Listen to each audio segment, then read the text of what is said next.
Sweden is a famous country of Northern Europe. It is very beautiful.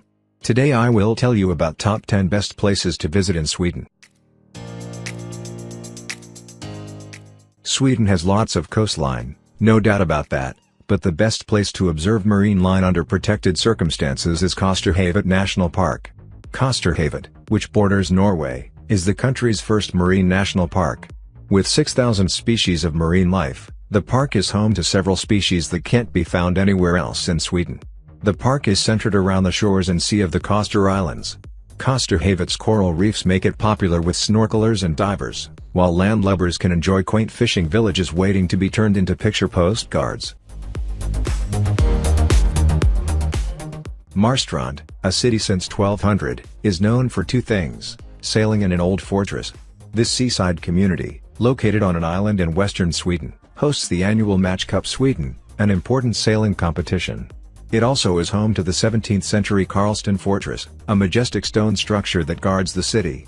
Visitors describe Marstrand, which makes a good day trip from Gothenburg, as a Kodak moment, so be prepared to take lots of pictures of the ornate, pastel-colored historic buildings that line cobblestone streets. Other don't-miss attractions include the Strandverket Art Museum, the restored Paternoster Lighthouse, and scenic hiking trails.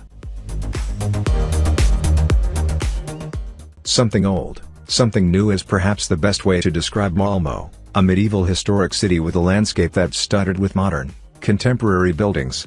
Sweden's third-largest city has a marvelous old town, Gamla Stan, with three main squares, Stortorget, Lilla Torg, and Gustav Adolfs Torg.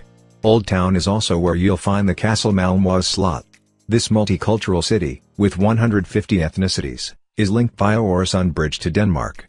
A must-see new attraction is the Turning Torso, an architectural masterpiece that twists more than 190 meters, 600 feet, into the sky, making it Sweden's most talked-about building.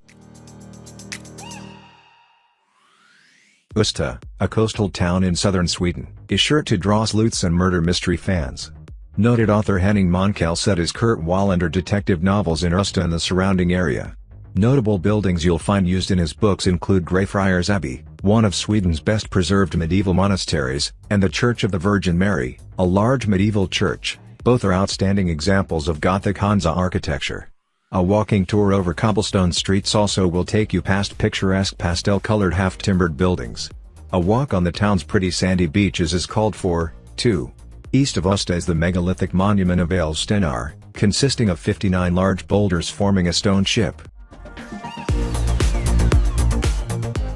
If you're into island hopping, then touring the Stockholm Archipelago could be just your cup of a coffee. Obviously, you won't have time to visit every island since there are 30,000 of them. Big rocks jutting up from the sea count here. Ferries serve major points in the archipelago, beginning with a 10-minute boat ride from Stockholm.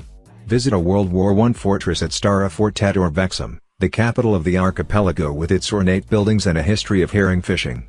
Indulge yourself at a spa in Nacka, the closest to Stockholm and accessible by motor vehicle. Uppsala, located 70 kilometers, 44 miles, north of Stockholm, is the religious center of Sweden, and has been since the 12th century.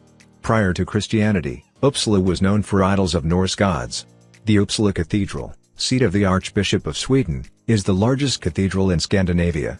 Education is important here, too, with Uppsala University, which was founded in 1477, making it one of the oldest colleges in Scandinavia.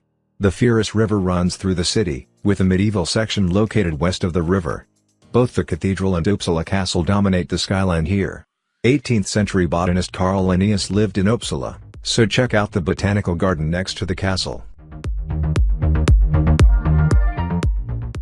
If it's wilderness adventure you're seeking, there's no better place to visit in Sweden than Swedish Lapland.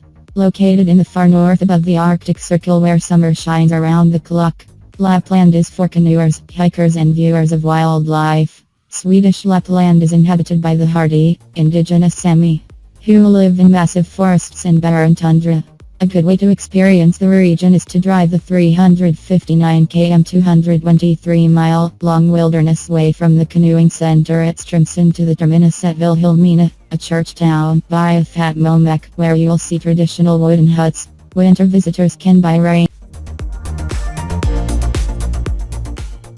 Gothenburg, located on Sweden's west coast, is a green city dotted with numerous parks of all sizes. Many of the parks date back to the 19th century, including Kungsparken, a park that circles the canal that rings around the city center. If you're more interested in amusement parks, head to Ystad, which has more rides than any amusement park in Scandinavia. The largest port city in Scandinavia, Gothenburg also boasts the region's largest film festival as well as numerous music festivals throughout the year. Hungry? Try Hagebul, a large cinnamon roll at Haga, a district as Sweden's largest island, surrounded totally by the Baltic Sea. You'd think fishing would be the island's main industry. Not so. Agriculture, tourism and information technology are among the top industries. The island is one of Sweden's most popular tourist destinations. Sunseekers like it because it has more sunlight during the year than any other place in Sweden. This be, the only city on the island, is a beautiful walled Hanseatic town which has preserved most of its townscape and historic buildings. There are also around 100 medieval churches and countless Stockholm, a pretty city set on 14 islands, has a lot going for it as Sweden's capital and the largest city in Scandinavia. Founded in the 13th century, Stockholm is where the annual Nobel Prizes are given out. The Vasa Museum, dedicated to a 17th century warship that sank on its maiden voyage, is Scandinavia's most visited museum. Stockholm is easier on your budget than other Nordic cities, offering free admission to 15 museums, including the Swedish History, Medieval Museum, Royal Armoury and Skokloster Castle. You also won't want to miss the Royal